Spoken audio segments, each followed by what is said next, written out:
So dear students, concerned with this reproductive health, previous class we have come across definition. According to World Health Organization 1948, health is a state of physical, it is a constant state of physical, emotional, behavioral and social well-being, not merely absence of disease. Otherwise, I put forward one more simple definition. It simply refers to an healthy reproductive organs with a normal function. Followed by that, you have come across population explosion. Reasons back behind population explosion. Then you have come across consequences of overpopulation. Followed by that, I put forward only one simple solution how to overcome this population explosion. You have to motivate the people to adopt small family norms. You have to motivate the people to adopt small families by using contraceptive methods. Followed by that, I covered medical termination of pregnancy. Medical termination of pregnancy. So I requested you to remember the period. Followed by that, you have come across merits and demerits of medical termination of pregnancy. Followed by that, you have come across infertility or sterility. Inability to conceive or inability to become pregnant is called as infertility or sterility. Inability to conceive or to become pregnant is called as infertility or sterility. They are of two types, primary and secondary. Primary infertility is noticed right from the beginning, or if the conception has never taken place, then it is called as primary, whereas secondary infertility will occur after some period of fertility. Secondary infertility will occur after some period of fertility. Followed by that, you have come across one more important statement. Infertility is noticed both in the men and women, or you can call it as a males and females. Infertility is noticed both in the men and women. But four reasons I put forward. Number one, physical problems. The main reason backband infertility is physical problems. Second, congenital diseases which occur generally right from the birth due to various hereditary problems. Already few examples I have come across in the chapter Principles of Inheritance and Variation. Third reason, drugs. Okay, so therefore request from my side, you should not consume more chemical or drugs. Fourth one is psychological reasons. Fifth one more is there, STDs, sexually transmitted diseases. So today I will cover this STDs. Okay, followed by that I put forward one more important para.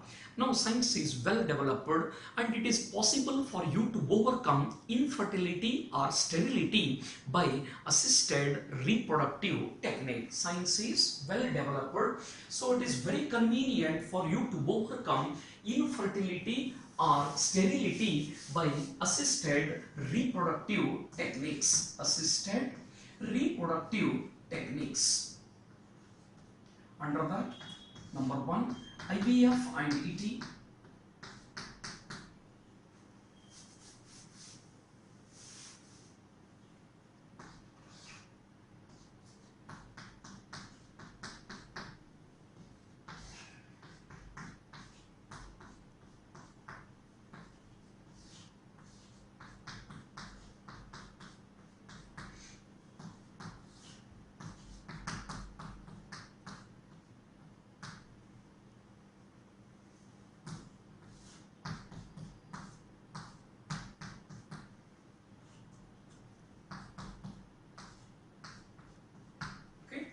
So now science is well developed.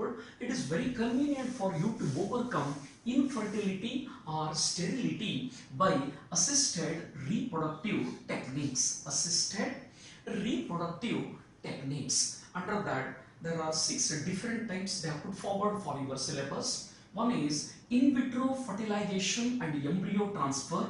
In vitro fertilization and embryo transfer. Second, zygote intrafallopian transfer. intrauterine transfer, gamete intrafallopian transfer, artificial insemination, intracytoplasmic sperm injection. In artificial insemination, you are going to study one more type is intrauterine insemination. Look over the names carefully, you will get an ideas. Okay, first look over in vitro fertilization and embryo transfer. In vitro fertilization,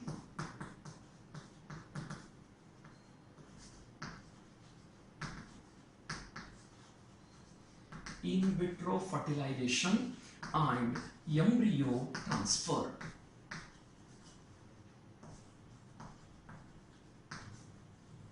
Or I will repeat the matter.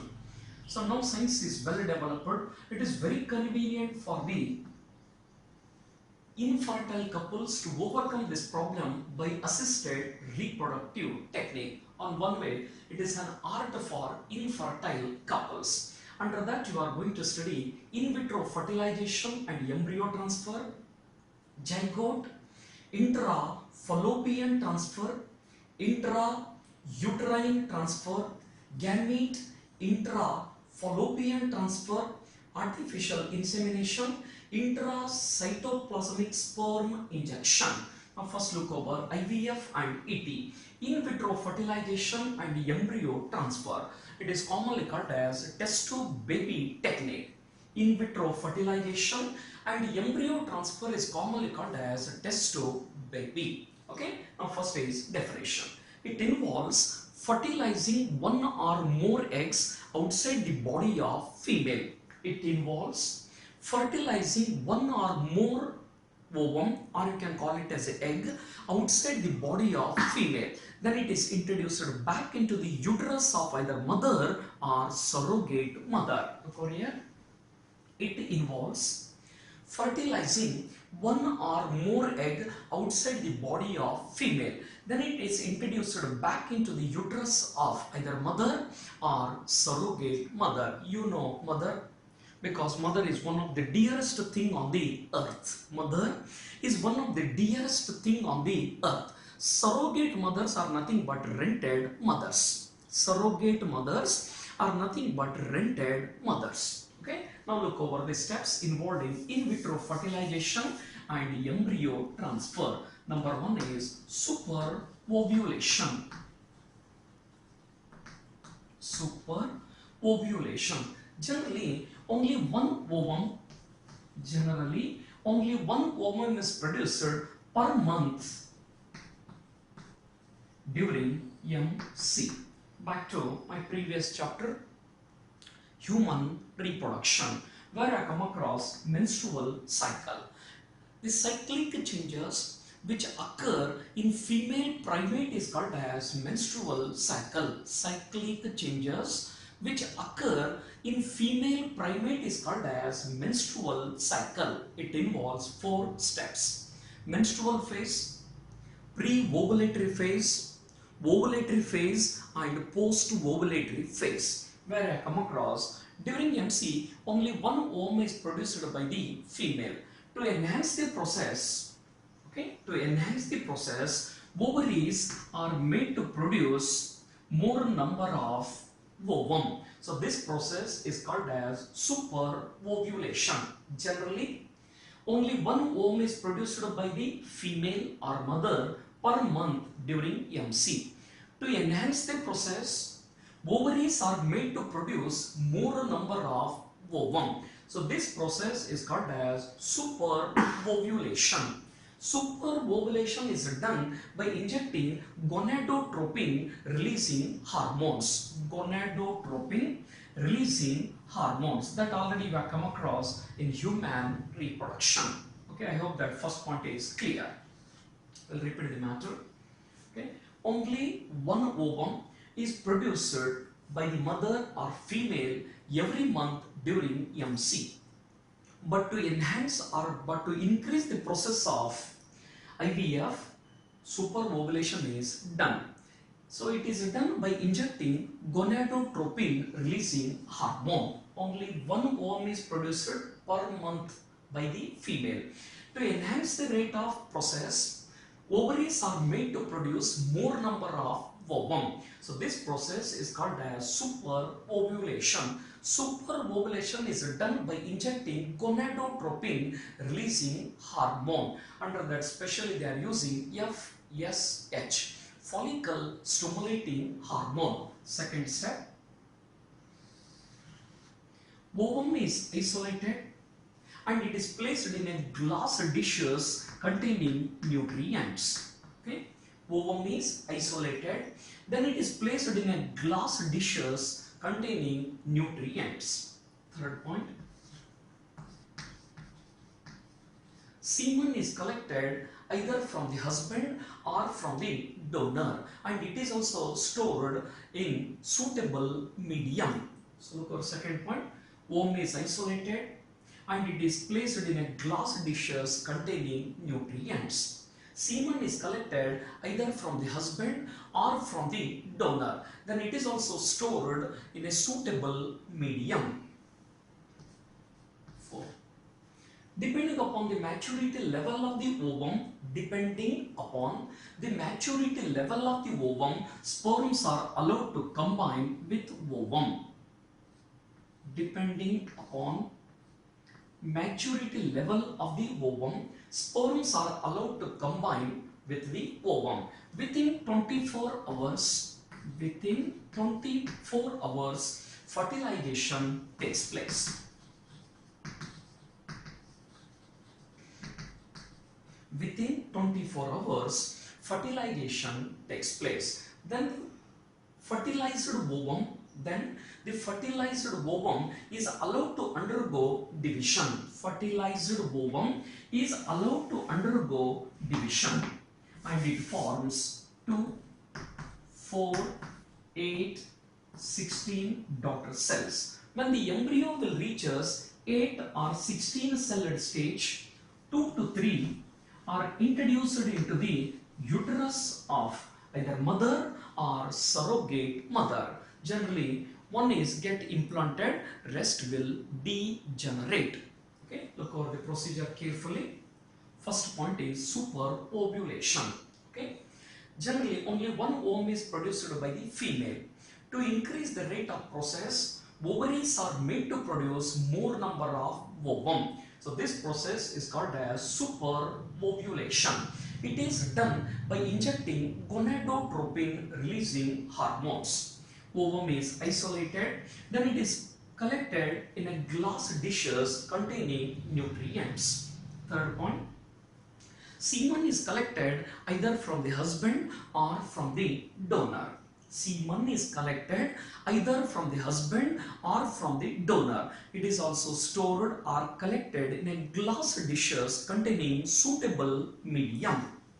Fourth point, depending upon the maturity level of the ovum, sperms are allowed to combine with ovum. Within 24 hours, fertilization takes place. Within 24 hours, fertilization takes place. Next, fifth point, fertilized ovum is allowed to undergo division to form 2, 4, 8, 16 daughter-celled embryo.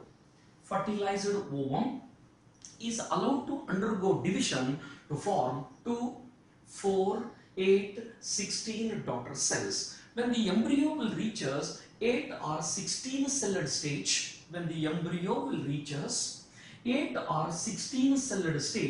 2 or 3 of them are introduced into the uterus of either mother or surrogate mother. Generally, one is get implanted, which will develop into fetus.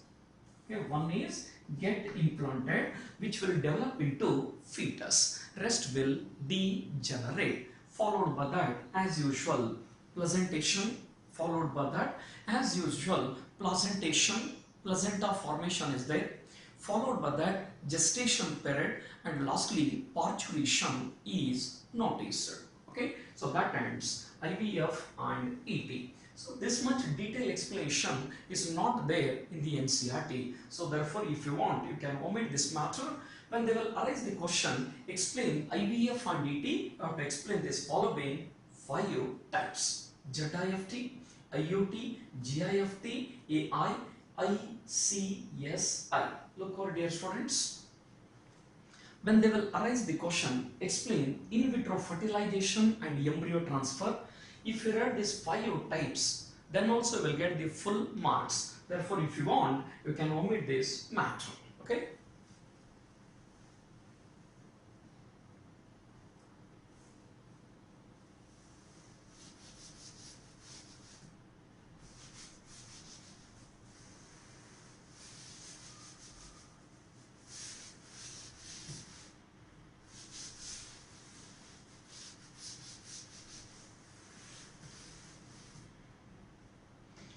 Now next, the second matter is zygote intra-fallopian transfer. Zygote intra-fallopian transfer. In short, it is written as ZIFT. Look over here and take care of this matter. Very easy matter. Zygote intra-fallopian transfer. Look over the name carefully, will get an idea. So request from my side, don't bahad the matter. Transfer of zygote inside the fallopian tube. Fallopian tube is nothing but oviduct. Already we have come across. It includes infundibulum with fimbriae, ampulla, isthmus. Oviduct is composed of infundibulum with fimbriae, ampulla, isthmus. So transfer of zygote inside the fallopian tube, or in other words, it involves the transfer of zygote or embryo at 8th celled stage or blastomeres into the fallopian tube. So here zygote or embryo at the 8th celled stage, zygote or embryo at the 8th celled stage is introduced inside the fallopian tube. Okay, third type, intra-uterine transfer. Intra-uterine transfer. Okay, so don't get confused with this. Intra-uterine insemination. Intra-uterine transfer is different. Intra-uterine insemination is different. Okay, so that 10 seconds. Now look over the third one. Intra-uterine transfer. Here, embryo at more than 8 celled stage. Embryo at more than 8 celled stage. 8 cells means it may be 16 or 32 celled stage is introduced inside the uterus. Look over the name carefully, will get an idea. Intra-uterine transfer. Here, embryo at more than 8 celled stage. Embryo at more than 8 celled stage is introduced inside the uterus. Okay, next, fourth type, gamete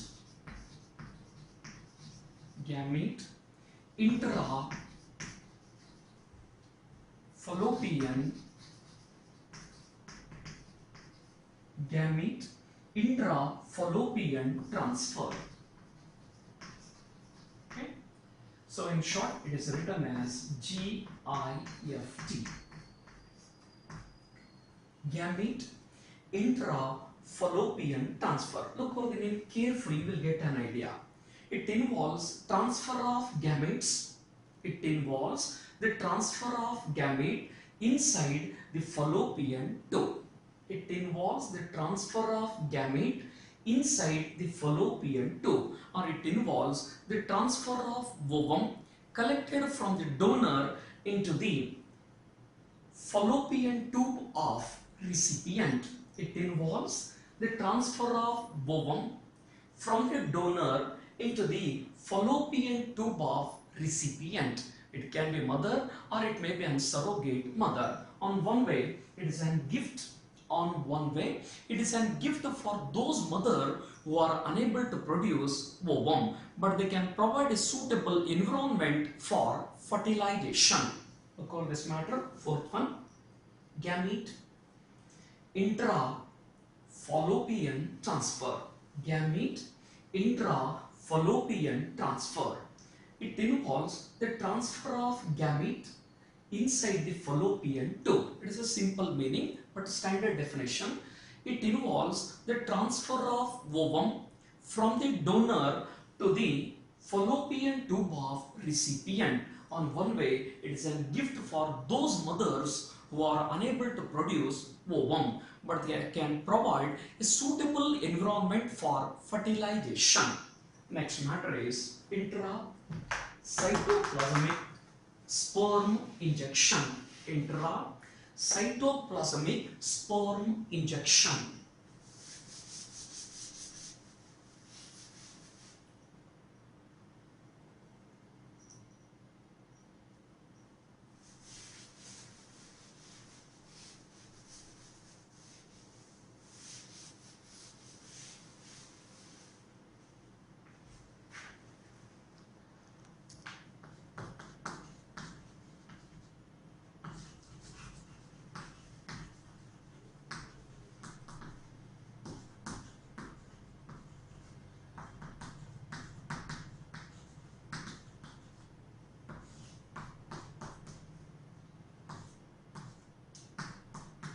Right.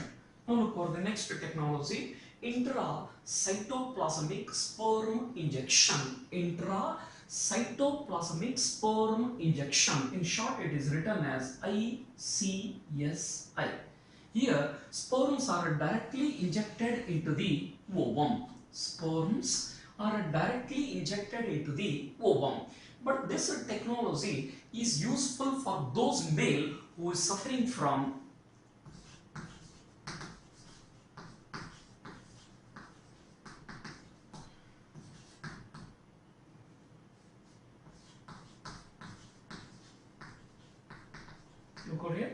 intracytoplasmic sperm injection. In short, it is written as ICSI. Okay. Here what happens? Sperms are directly injected into the, or sperms are directly introduced into the ovum. But this technology is useful for those male who is suffering from oligospermia, azoospermia. Oligospermia means sperm count is less, but azoospermia means lack of motile sperms. Look over here. Intracytoplasmic sperm injection is useful for those male who is suffering from oligospermia and azoospermia. Oligospermia means lack of sperms. Azoospermia means lack of motile sperm. Back to my previous chapter, human reproduction, where I covered one important point. Okay, 60% of the sperm should have normal size and shape. 40% will show vigorous movement, then only the individual is considered as an fertile, otherwise they will come under another category, sterile or infertility. Okay, last one more technique is there, artificial insemination. Here the semen is collected either from the husband, or from the donor. Then it is introduced into the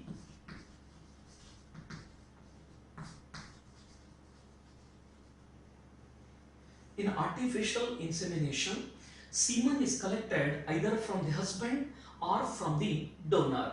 Then it is introduced into the either vagina or uterus of mother or surrogate mother. Look here, in artificial insemination, semen is collected either from the husband or from the donor. Then it is introduced into the vagina or uterus, okay, of mother or surrogate mother. So AIH, artificial insemination husband. artificial insemination donor. Okay, under that one more technique is there. Okay, under AI one more technique is there, IUI. Okay, IUI, intrauterine insemination. Here the sperms are introduced inside the uterus. Sperms are introduced inside the uterus. That ends around 6 technologies of assisted reproductive techniques. I covered IVF and ET, in vitro fertilization and embryo transfer. It is commonly called as test tube baby, zygote intra-fallopian transfer, intra-uterine transfer, gamete intra-fallopian transfer, artificial insemination. Under that, 2 types I discussed indirectly: artificial insemination husband, artificial insemination donor, and one more technique in AI is intrauterine insemination, where sperms are introduced inside the uterus. And one more is intracytoplasmic sperm injection. Here sperms are directly introduced into the ovum, and this technique is useful for the male who is suffering from oligospermia and azoospermia, lack of sperm count, lack of motile sperms. That ends assisted reproductive techniques.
Okay, next look over sexually transmitted diseases. Sexually transmitted diseases. Look over the name carefully, you will get an idea. These are the diseases which are transmitted mainly through the sexual contact. Sexually transmitted diseases. As the name itself indicates, these are the diseases which are transmitted mainly through the sexual contact. Now instead of STD, they are using STI, sexually transmitted infections. So look over here, the major change which I am doing. Sexually transmitted diseases now is called as sexually transmitted infections. Sexually transmitted infections. STD is also called as international diseases or venereal diseases. Venereal diseases, in short it is written as VD. It is also called as reproductive tract infection.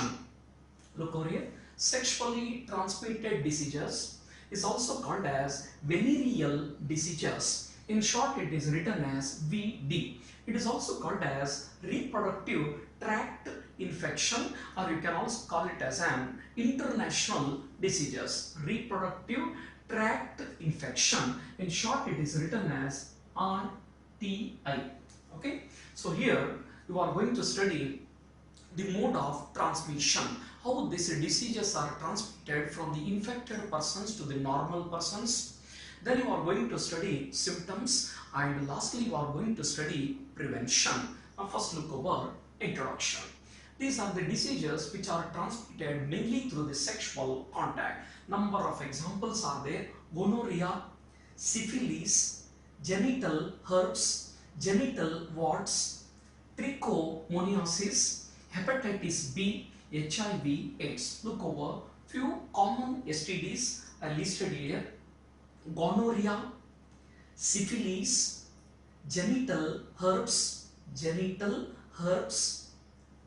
or herpes, warts, tricho is different, trichomoniasis, hepatitis B and HIV, AIDS. Out of these, AIDS, hepatitis, genital warts are not curable, but rest of all STDs are 100% curable when they are detected in the initial period.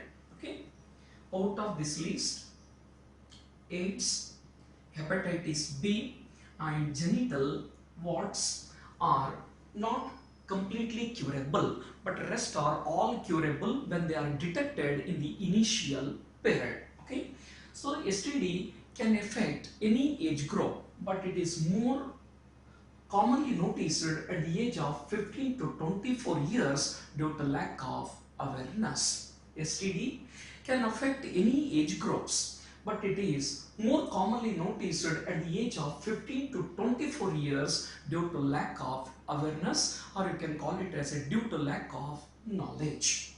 Next is mode of transmission.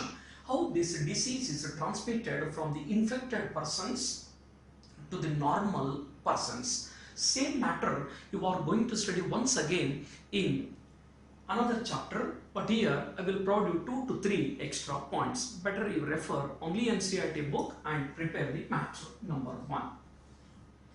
It is transmitted from the infected persons to the normal person during homosexual and heterosexual contact.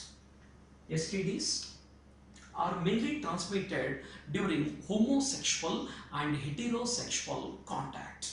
Homosexual is noticed in the foreign countries. Homosexual means it is a sexual contact between same sex, or you can call it as a male and male, female and female. Heterosexual is noticed even in India also. It is a contact between male and female. Okay, it is transmitted from infected persons to the normal person during homosexual and heterosexual contact. It is transmitted from the infected persons to the normal person during blood transfusion. It is transmitted from the infected persons to the normal person during blood transfusion. It is transmitted from the infected persons to the normal person during tissue and organ transplantation. Tissue and organ transplantation. It is also transmitted by using surgical instruments. It is also transmitted by surgical instruments.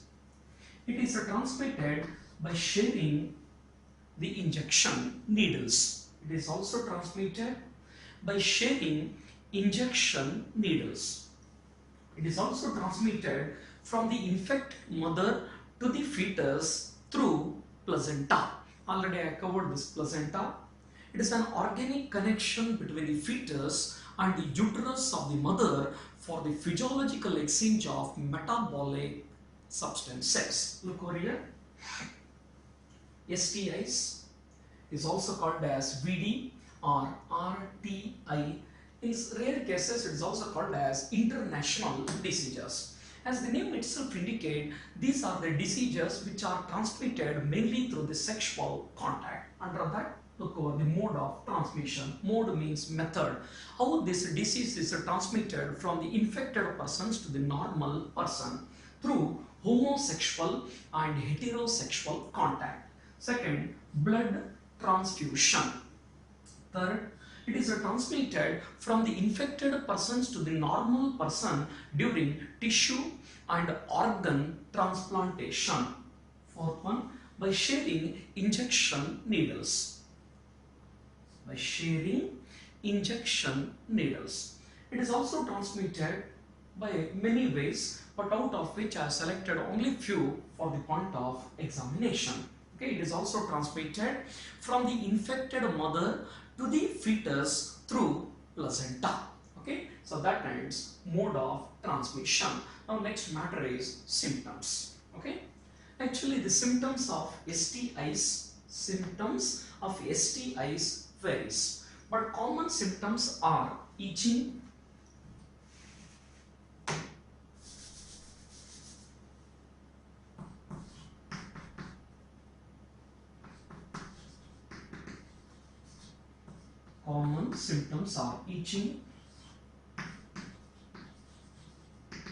swelling in genital regions,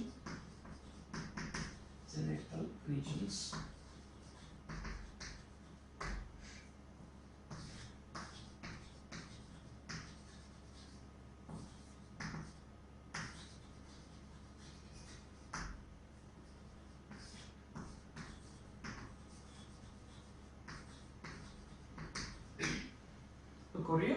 Next matter is symptoms. Actually, the symptom varies with respect to all these STDs, but common symptoms are itching, okay, itching, swelling in the genital regions or parts, unusual discharge from the reproductive parts, and fourth one is slight pain. But in case of female, it will remain asymptomatic for a longer time. In case of female, it will remain asymptomatic for a longer time due to social stigmas associated with the STDs. They are unable to visit the hospital at the right time for early detection and treatment. As a result, it causes pelvic inflammatory diseases, ectopic pregnancies, abortion, or we can call it as a stillbirth,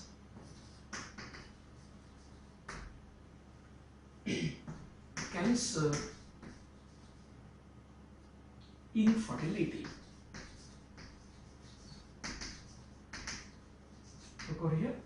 The symptoms of the STIs varies, but few common symptoms are itching, swelling in the genital parts, unusual discharge from the reproductive systems, slight pain. But in case of female, it will remain asymptomatic. It is very difficult for them to identify the symptoms due to social stigmas associated with the STIs. They are unable to visit the hospital at the right time for early detection and treatment. As a result, it causes pelvic inflammatory diseases, infertility, cancer of the reproductive tracts, ectopic pregnancy, abortion, or you can call it as a stillbirth. Now question arises, what is this ectopic pregnancy? As you know already, uterus is specially meant for the development of the embryo. In ectopic pregnancy, development of the fetus will take place in the oviduct or fallopian tube. Development will take place in the oviduct or fallopian tube. Stillbirth means death of the fetus or infant will occur inside the uterus. Look over here. Pelvic inflammatory diseases, ectopic pregnancy. Pregnancy is noticed in the oviduct or fallopian tube instead of uterus. Abortion or stillbirth, death of the infant or fetus will occur inside the uterus. Infertility already I covered. One more is cancer of the reproductive tracts.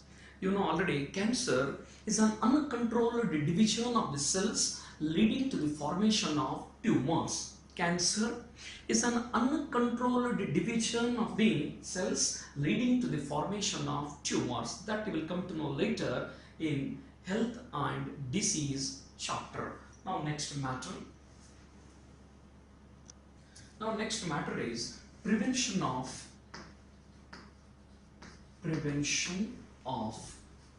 STIs. Okay, so next matter, already we have come across the symptoms in the general symptoms and symptoms in the male. Followed by that is prevention of STDs. Instead of that, as already I informed, we are using STIs. Okay, sexually transmitted infections. Sexually transmitted infections. As you know, dear students, prevention is better than cure. Prevention is better than cure. So now take care of this prevention. Number 1. Okay, avoid sexual contact with unknown peoples. Avoid sexual contact with unknown peoples. Avoid multiple sexual contact. Avoid sexual contact with unknown person. Avoid multiple sexual contacts. Use condoms during sexual intercourse. Use condoms during sexual intercourse. It is a very important device or a barrier that not only helps to check the population explosion but also prevents the transmission of STIs. Okay? Use condoms during sexual intercourse. It is a very important device or a barrier that helps to check the population explosion and also prevent the transmission of STDs. Don't share needles, toothbrushes, blades, etc. Screening of the blood and blood product before transfusion. Screening of the blood and blood product before transfusion. Screening of the tissues and organ before transplantation. Last one, it is better to use disposable syringes, or it is safe to use disposable syringes. Look over here, prevention. Number 1, avoid sexual contact with unknown peoples. Avoid multiple sexual contact. Use condoms during sexual intercourse. That not only helps to check the population but also prevent the transmission of STDs. Screening of the blood and blood products before transfusion. Screening of the tissues and organ before transplantation. It is safe to use disposable injection needles. Okay, so that ends sexually transmitted infections.